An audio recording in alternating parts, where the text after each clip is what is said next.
raconte. Christophe Ondelatte. Voici l'histoire d'un type qui tue 2 de ses copains et qui est absolument incapable de dire pourquoi. Et d'ailleurs, vous verrez, il ne dit rien. Il ne dit rien du tout. Il s'agit d'une affaire de 2011, l'enquête sur le meurtre à Amiens de Julien Guérin et Alexandre Michaud.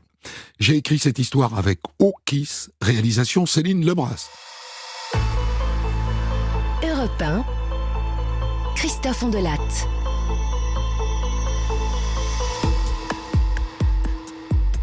Le 21 janvier 2011, à Amiens, Aline, une jeune femme de 17 ans, vient sonner à la porte du journal local Le Courrier Picard. Un journaliste la fait entrer et elle se met à lui raconter son histoire. À propos de mon copain, Julien, il a disparu. Je viens d'aller voir la police, ils me disent qu'on peut rien faire parce qu'il est majeur et qu'il a le droit de disparaître. Mais moi je suis sûr qu'il n'est pas parti de lui-même. Je suis venu vous voir pour que vous m'aidiez. Si vous voulez que je vous aide, il va falloir que vous me racontiez les choses dans l'ordre. D'abord, il s'appelle comment, votre copain? On est d'accord que c'est votre petit copain? Ouais, carrément. On a même un bébé ensemble. Donc, il s'appelle comment? Julien. Julien Guérin. Et qu'est-ce qui vous fait penser qu'il n'a pas disparu volontairement? Bah, il est parti sans rien. Sans papier, ni rien. Et puis il est toxico, Julien, enfin, ancien toxico, à l'Hérault. Il a décroché, et depuis il prend du Subutex, de la méthadone. Il peut pas s'en passer plus d'une journée. Et là, il est parti sans. Il a rien emporté, il a tout laissé. C'est pour ça que ça m'inquiète. Le journaliste du Courrier Picard a été convaincu. Le lendemain, son journal publie un appel à témoins.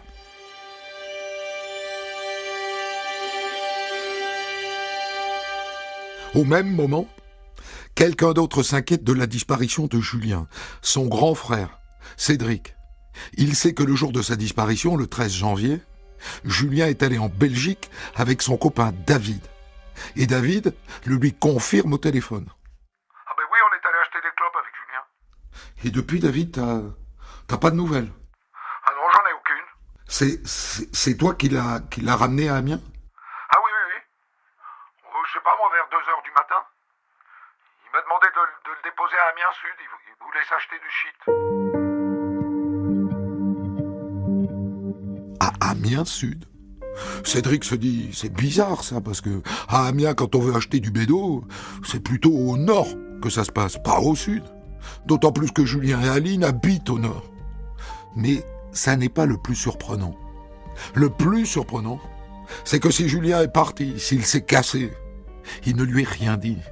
Son petit frère Julien ne le laisse jamais sans nouvelles plus de 3 jours. Ils sont très, très soudés, tous les deux. Ils ont traversé main dans la main les mêmes galères familiales. Ils ont été placés dans le même foyer quand ils étaient adolescents. Et là, il aurait disparu volontairement sans l'appeler. Et puis, pourquoi est-ce qu'il disparaîtrait maintenant? Maintenant qu'il a rencontré Aline, maintenant qu'il est papa, maintenant qu'il a décroché de l'héroïne. Julien était heureux, enfin. Il ne peut pas être parti de lui-même. Impossible, impensable.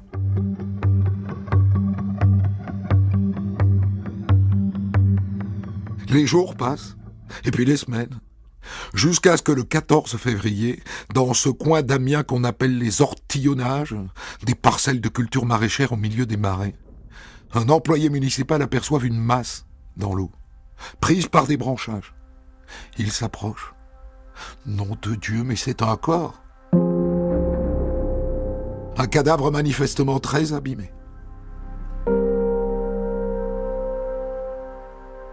Alors qui est ce cadavre?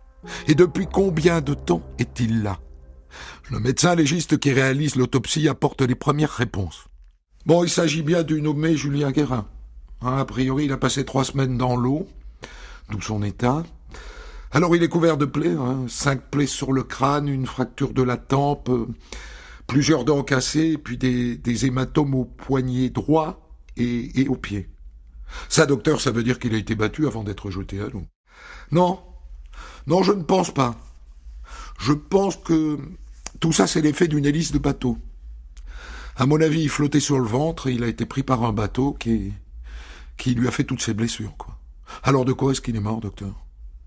Il est mort de noyade.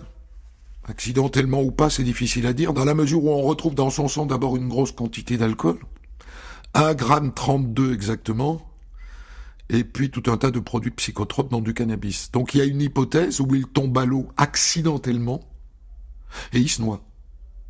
Une autre, évidemment, on le pousse à l'eau et il se noie. Je suis désolé, mais je ne peux pas vous en dire plus, monsieur. Vous vous doutez que ça n'est pas un accident. Sinon, à quoi ça servirait que je me décarcasse?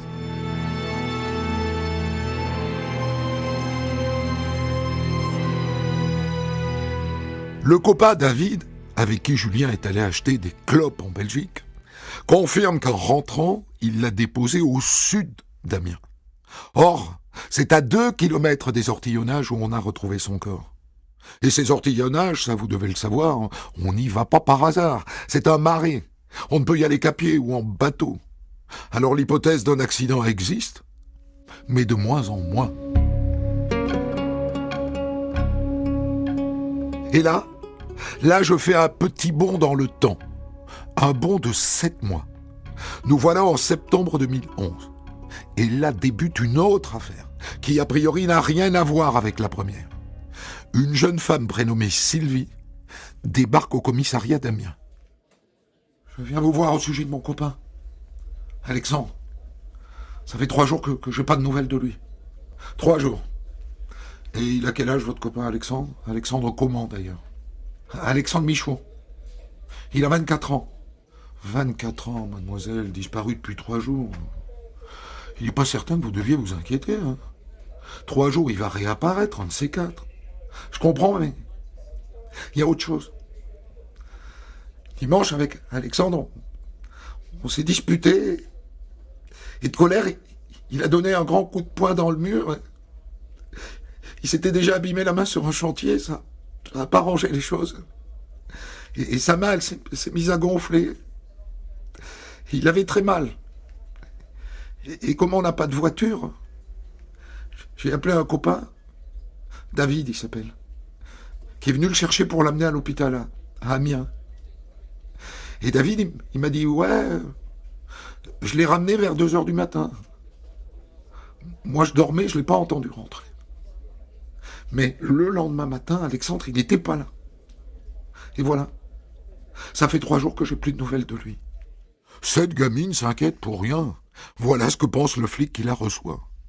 Sauf que 5 jours plus tard, le corps d'Alexandre Michaud est repêché dans le canal de l'Avre, au milieu des ortillonnages, comme celui de Julien. Et que dit le légiste? Alors celui-là, il a été tué par balle. Une dans le dos et l'autre dans la tête. Et puis il a aussi une plaie importante à la tête causée par un objet contendant. La mort remonte à quand, docteur? À la nuit du 4 au 5 septembre. Ce qui correspond, au vu du dossier que j'ai consulté, à la date de disparition. Et vous avez un scénario à nous proposer, docteur? Oui, j'en ai un. À mon avis, il a d'abord été frappé à la tête. Il est tombé au sol, sur le ventre, on a des traces. Et puis il a reçu 2 balles, avant d'être jeté dans le canal. Donc cette fois, c'est sûr, c'est un meurtre. Et ça colle assez bien avec les constatations des policiers de la PJ sur place. À quelques mètres du cadavre sur la berge, ils ont repéré une grosse tache de sang dans l'herbe. C'est probablement là qu'Alexandre Michaud a été tué.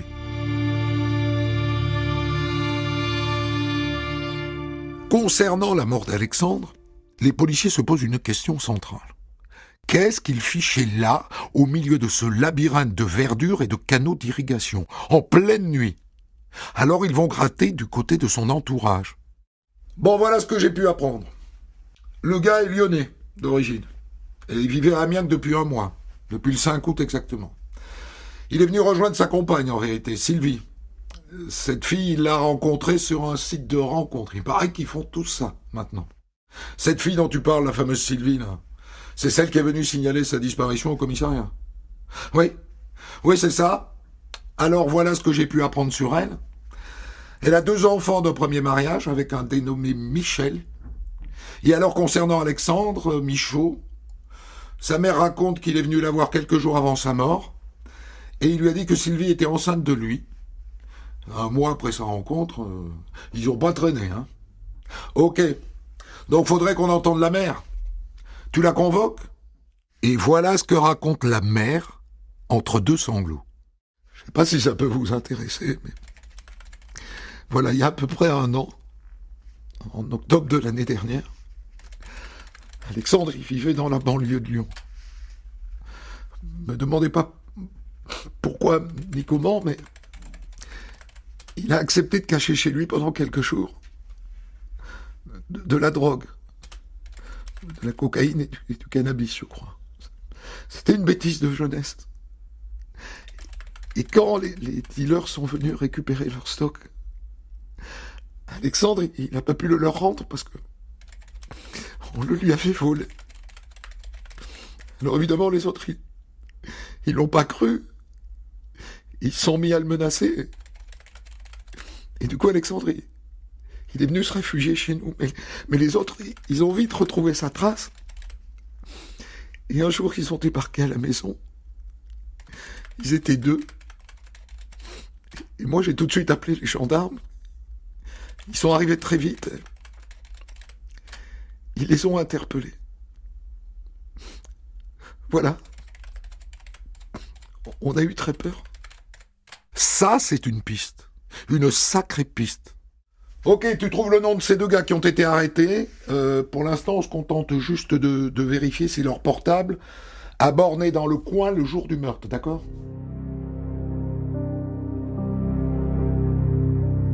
Et la réponse est non. Le jour du crime, leur téléphone n'a pas quitté Lyon. La piste se referme immédiatement. Mais une autre piste s'ouvre dans la foulée, beaucoup plus intime. Je suis certain que vous y avez pensé tout à l'heure, quand je vous ai dit que la copine Sylvie venait juste de se séparer de son mec qui s'appelle Michel. La jalousie, c'est un petit moteur très célèbre du crime. Est-ce qu'on n'aurait pas affaire à la vengeance d'un mari évincé ? La copine Sylvie est immédiatement interrogée. Bon, madame, qu'est-ce que vous pouvez nous dire sur votre ex ? Michel, c'est ça ? Oui. Michel. Disons que c'est quelqu'un d'assez nerveux, impulsif, quoi. Comment est-ce que ça se passait avec votre nouvel amoureux, Alexandre ? Pas très bien. Il lui reprochait souvent de l'empêcher de voir ses enfants. Ce qui était faux, hein. En vérité, c'est moi qui m'opposais à Michel au sujet des enfants. Mais c'est vrai que Michel, il a tout reporté sur Alexandre. C'est-à-dire qu'il l'appelait sur son téléphone pour l'insulter. Une fois, il l'a même menacé de mort. Et d'ailleurs, avec Alexandre, on est allé porter plainte contre lui. Elle est assez séduisante, cette piste de l'ex-mari jaloux. Alors si on allait le voir, ce Michel. Dites-moi, monsieur, quel rapport aviez-vous avec Alexandre Michaud ? C'est vrai qu'on s'aimait pas trop. Enfin, c'est jamais facile de voir quelqu'un vivre avec son ex-femme, et surtout avec ses gosses.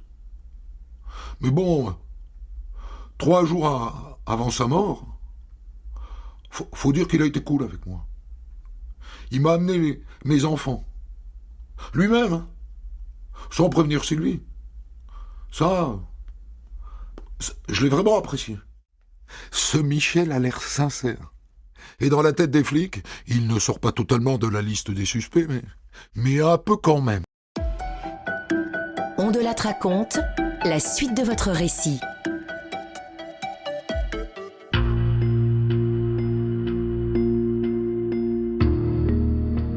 On est d'accord que jusqu'ici, je vous ai raconté 2 affaires qui pour l'instant n'ont aucun rapport l'une avec l'autre. Enfin si, les 2 corps, celui de Julien Guérin et celui d'Alexandre Michaud, ont été retrouvés au même endroit, les ortillonnages d'Amiens.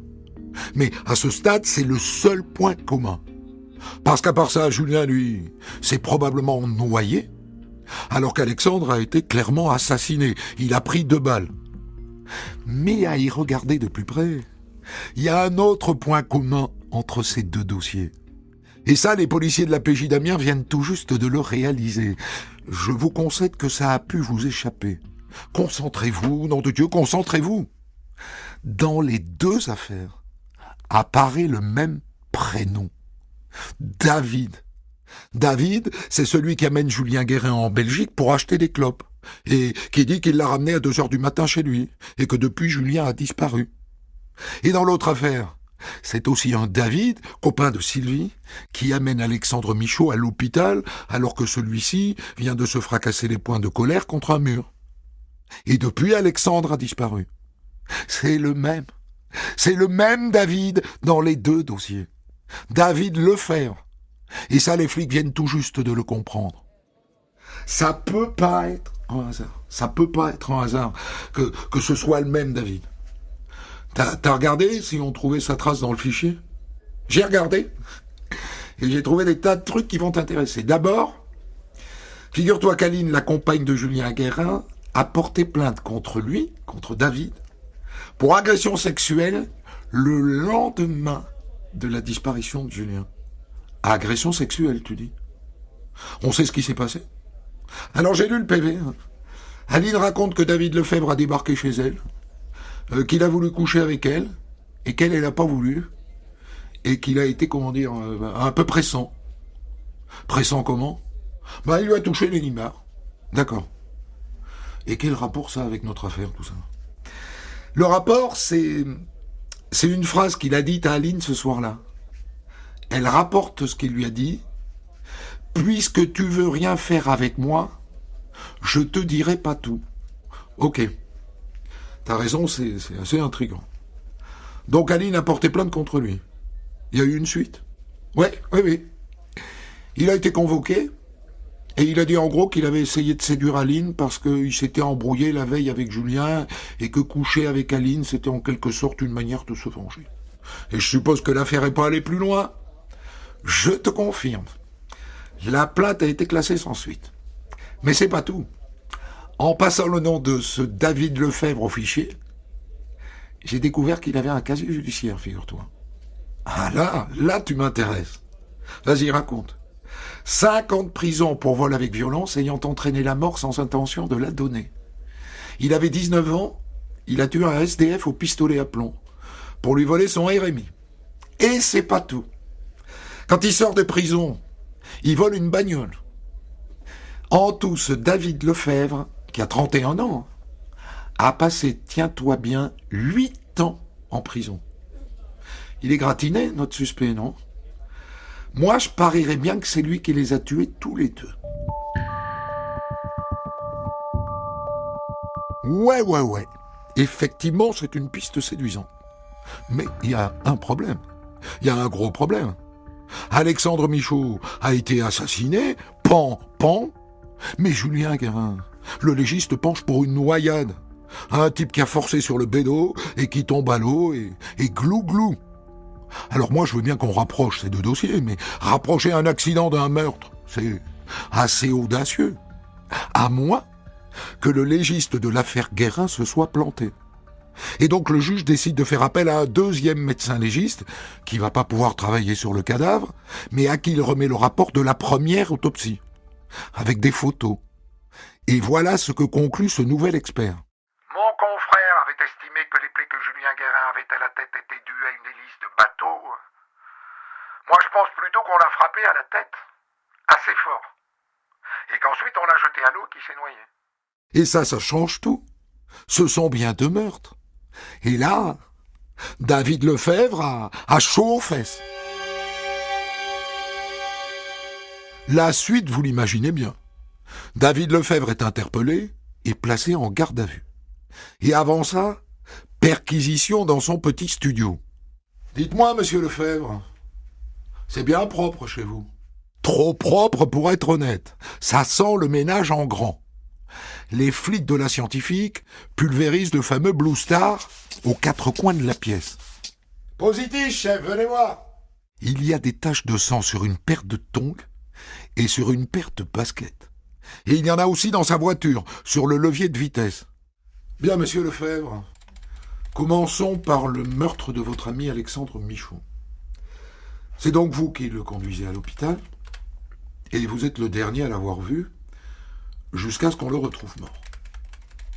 Qu'est-ce que vous pouvez nous dire là-dessus ? Je vais vous expliquer. J'ai un peu menti à Sylvie. Alexandre, il voulait la quitter. Alors après l'hôpital, je l'ai amené chez lui, il a pris quelques affaires, et après je l'ai amené à la gare d'Amiens.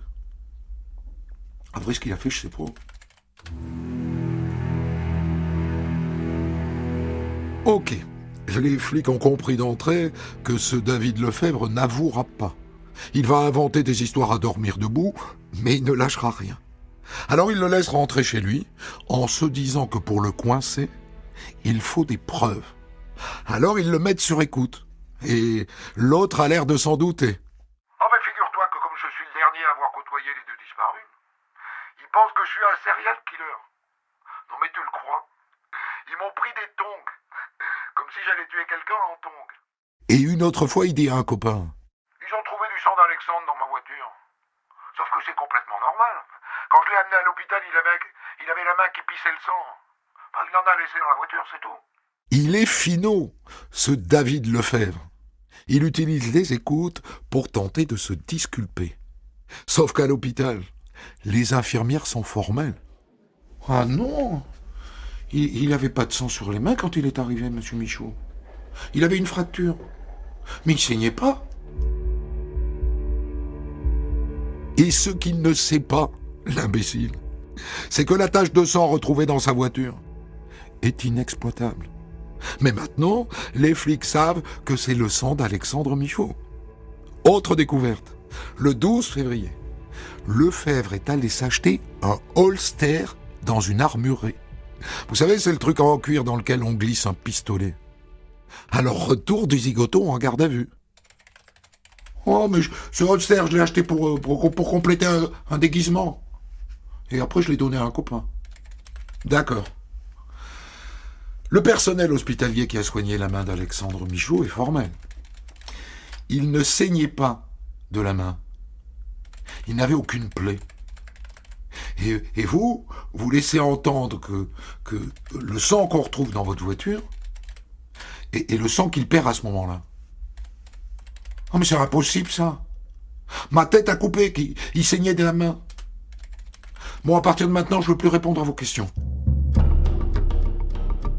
Très mauvaise stratégie, monsieur Lefebvre. Les flics le mettent à maturer, comme on dit, dans une cellule, et après ils le sortent, ils les remettent, ils le sortent, ils les remettent. Rien à en tirer. Et puis vers 20h, David Lefebvre annonce qu'il veut parler. Je vous écoute, monsieur Lefebvre. Voilà, je suis prêt à vous dire ce qui s'est passé avec Alexandre Michaud. Mais si vous me posez ne serait-ce qu'une question au sujet de Julien Guérin, je vous dis plus rien. Marché conclu. Allez-y, je vous écoute. Alexandre, il avait des ennuis avec Michel, l'ex de Sylvie. Et pour ça, il m'avait demandé de lui procurer une arme. Alors après l'hôpital, je l'ai amené aux ortillonnages, dans un endroit isolé. En fait, j'avais pas l'intention de lui vendre le fusil que j'avais, mais je voulais lui faire peur. Parce que ce gars, je sentais qu'il allait m'amener des emmerdes. Et là, on a commencé à se bagarrer, et puis le coup est parti. J'ai pas fait gaffe, le coup est parti. Et la deuxième balle, monsieur Lefebvre, je pouvais plus faire marche arrière. Alors je l'ai achevé. Bien. L'histoire n'est peut-être pas tout à fait celle-là, mais il vient d'avouer. C'est déjà ça. Pour Julien Guérin, on verra plus tard. David Lefebvre est conduit dans le bureau du juge d'instruction en vue de sa mise en examen.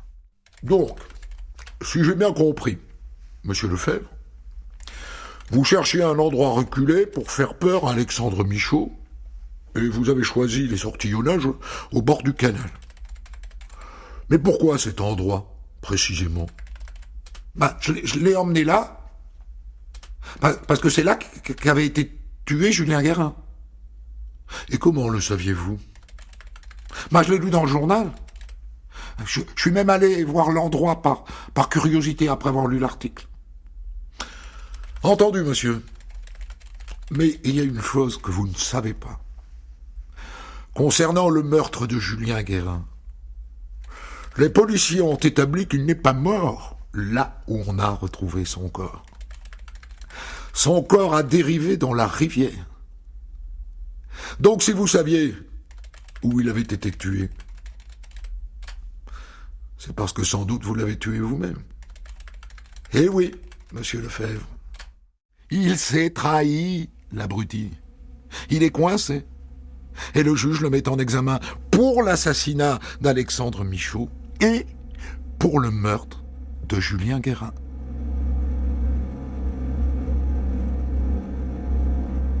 Trois mois plus tard, David Lefebvre écrit une longue lettre au juge depuis sa cellule. Et dans cette lettre, il reconnaît enfin qu'il a tué Julien Guérin.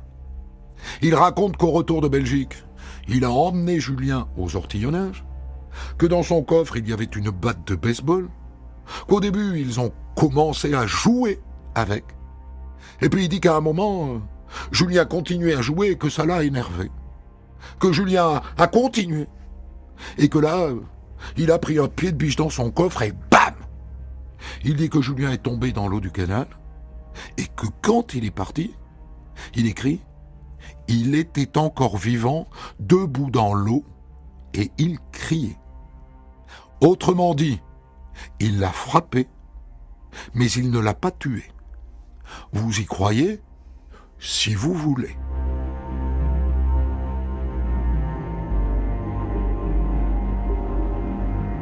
Le procès de David Lefebvre s'ouvre le 12 novembre 2013 devant les assises de la Somme. Et dès le début, Lefebvre fait une grosse bêtise. J'ai décidé d'user de mon droit au silence. Donc inutile de me questionner, je dirai rien. Et il passe tout le procès la tête baissée. C'est une très mauvaise idée. Les jurés détestent les muets. L'enquêteur de personnalité vient raconter son enfance. Je dirais que c'est une enfance qui a été marquée véritablement par le désamour, par les mauvais traitements, par la violence, par l'alcoolisme de ses parents et par l'inceste. Ses frères, ses sœurs et lui-même ont tous terminé leur enfance dispersés dans des foyers et des familles d'accueil. Et maintenant, on aimerait bien avoir l'avis d'un psychiatre. J'informe les jurés que M. Lefebvre a refusé de se soumettre à l'expertise d'un psychiatre en prison. Deuxième grosse bêtise. Et comme il refuse de parler, de s'expliquer, eh ben on n'aura pas d'explication à ces deux meurtres. On n'aura pas le mobile. Est-ce qu'on peut en rester à l'idée qu'il a tué Julien Guérin parce qu'il l'énervait à jouer avec la batte de baseball? Ça paraît court. Est-ce qu'on peut croire qu'il a tué Alexandre Michaud parce qu'il le prenait pour un con? Ça paraît court aussi. Et avec son refus de s'expliquer, il met son avocat en difficulté. Que puis-je vous dire d'autre? Sinon que mon client pratique une sorte de suicide judiciaire. Suicide judiciaire qui va jusqu'à l'autodestruction. Et ça se confirme quand David Lefebvre prend la parole en dernier. J'attends rien de vous. Ni pitié, ni circonstances atténuantes. J'ai fait ce que j'ai fait, mettez-moi une peine lourde.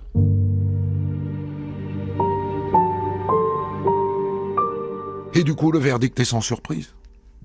David Lefebvre est condamné à la réclusion criminelle à perpétuité, assorti d'une période de sûreté de 22 ans.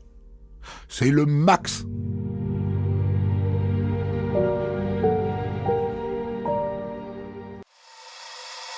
Pour commenter son histoire du jour, Christophe Ondelat reçoit un invité, acteur direct de son récit. Et c'est avec le chef d'enquête de la police judiciaire de Lille, de l'antenne d'Amiens de la police judiciaire de Lille, que je vais débriefer cette histoire. Le major Stéphane Billier, petite curiosité. Évidemment, vous avez été amené à témoigner dans ce procès. Est-ce qu'à la fin, vous vous rencardez sur le verdict ou pas? Ou vous passez à autre chose? Non, je suis mes affaires, hein, c'est-à-dire que systématiquement, si vous voulez, l'affaire étant, enfin, ce sont des affaires qui nous prennent pas mal de temps et on est quand même curieux de savoir la peine qui a été prononcée. Bon, là, on a un verdict qui est sans surprise, on est d'accord? Oui, effectivement. Vous envoyez des vertes et des pas mûres dans votre métier. Est-ce que cette histoire-là, en particulier, vous a marqué? Est-ce que pour vous, au regard de tous les dossiers que vous traitez, elle sort du lot? Et comment? Oui, elle a été particulièrement marquante parce que c'était au tout début où une loi était passée où on offrait la possibilité donc aux personnes placées en garde à vue de pouvoir garder le silence. Et donc là, il faut rappeler qu'au cours de cette affaire, même si on avait de sérieuses présomptions concernant Lefebvre David, on n'avait qu'un faisceau d'indices qui concordait, mais on n'avait pas de preuves formelles. Et donc, automatiquement, on le suivait sous écoute téléphonique. Ce dernier s'amusait avec nous, et à certains moments, il nous faisait même comprendre qu'il pouvait réitérer, quoi. Et donc, c'était assez stressant. Et a priori, quand il a fini par avouer, on a réussi à le faire parler en fin de compte en exploitant un petit peu son sentiment de supériorité et le défi qu'il nous avait lancé. J'aimerais que vous me le racontiez. Ce David Lefebvre, vous l'avez eu en face de vous à de nombreuses reprises, vous l'avez écouté pendant des jours et des jours, vous avez témoigné à son procès. Moi, je l'imagine, mais je me dis que j'ai sans doute tort parce que l'imagination n'est pas bonne conseillère. Je l'imagine frustre, introverti, perturbé. Est-ce que c'est le cas? Pas du tout. Lefebvre David, bon déjà, il a un physique très agréable, il est narcissique. Il est manipulateur, à savoir que, en gros, il veut exercer une domination sur des personnes qui, généralement, sont en rupture sociale, telles que Sylvie. Et ces personnes en rupture sociale, il les met sous sa dépendance parce que lui a un véhicule et il leur permet, en fin de compte, il leur rend plein de services. C'est quelqu'un d'extrêmement dévoué, mais dans un but bien précis. De manipulation? De manipulation et d'emprise, oui. C'est quelqu'un qui a une absence totale d'empathie, notamment pour les personnes faibles ou encore les toxicomanes. Et il considère les toxicomanes comme des nuisibles. Il a un côté très ordonné, voire maniaque, dont vous aviez fait état précédemment. Son studio trop rangé. Mais même son véhicule et pour quelqu'un de célibataire de son âge, c'est poussé à l'extrême. Bon, après, il est évident que il a voulu effacer les preuves. Ça, c'était clair et net. Ailleurs, ouais. Et d'autre part, Lefebvre David, c'est pas du tout un frustre. C'est quelqu'un qui a une intelligence qui, à mon sens, est au-dessus de la moyenne compte tenu de son enfance malheureuse. Au-dessus de la moyenne. Ah, moi, contenu, j'entends bien, contenu de son enfance malheureuse, c'est-à-dire que si ça avait été quelqu'un qui avait été élevé dans un foyer qui l'aurait suivi et tout ça, moi, je pense que il aurait pu prendre un autre chemin. Parce que, mais ça, vous, c'est pas votre boulot, ça, l'enquête de personnalité, l'histoire du mec, c'est fait plus tard pour le procès. Vous, ces sujets-là qui concernent son enfance, les violences, l'inceste, l'alcoolisme de ses parents, le placement en foyer et en famille d'accueil, vous êtes au parfum de ça pendant l'enquête ou pas? Oui, c'est très important. C'est très important d'une part pour. Alors, on n'est pas psychologue si vous voulez, mais c'est très important d'avoir des renseignements sur la personnalité de cette personne, parce que ça permet de détecter d'éventuelles faiblesses. Et là, sa faiblesse, en gros, c'est son sentiment de supériorité. Il nous a totalement défiés pendant toute l'enquête et au travers les écoutes et tout ça. Et on l'a encouragé à répondre à nos questions, ce qu'il a fait dans un premier temps. Et quand il a vu qu'il s'enferrait au fil des questions et tout ça, et quand il a commencé à douter, c'est là où il use de son droit au silence. Et après, pourquoi il nous reparle, pourquoi il demande à nous reparler après? C'est simplement parce que il veut pas perdre sa superbe, et donc il veut reprendre la main. Et donc c'est là où il nous dit écoutez, vous me restituez le matériel que vous avez saisi à mon domicile, dans le cadre de vos perquisitions, et moi je vous dis exactement ce qui se passe. Donc au départ on ne le prend pas pour argent comptant, mais il nous donne le calibre de l'arme qu'il a utilisée.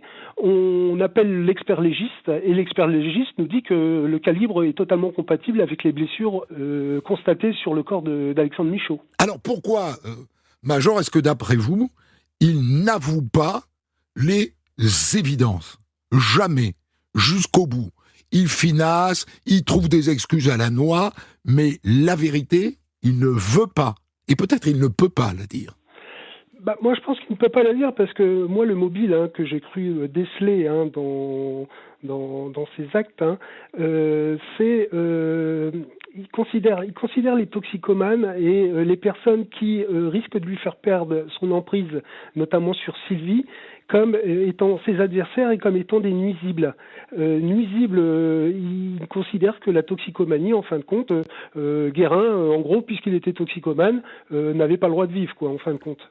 Et pourquoi est-ce qu'il ne supporte pas les toxicomanes? Parce que lui-même, au fond, avait toutes les raisons d'être toxico, puisqu'il avait eu une enfance très, très, très douloureuse, et qu'il l'a pas été, à la force de son courage. Moi, je pense qu'il s'est forgé une personnalité. Il a des notions du bien, du mal, et il essaie de cadrer à ce canevas. Et toute personne qui ne cadre pas à ce que lui pense, pour lui, c'est quelqu'un c'est un inutile. J'ai adoré le moment où la jonction se fait entre les deux affaires Guérin et Michaud. C'est donc ce moment où vous réalisez qu'il y a le même David dans les deux dossiers.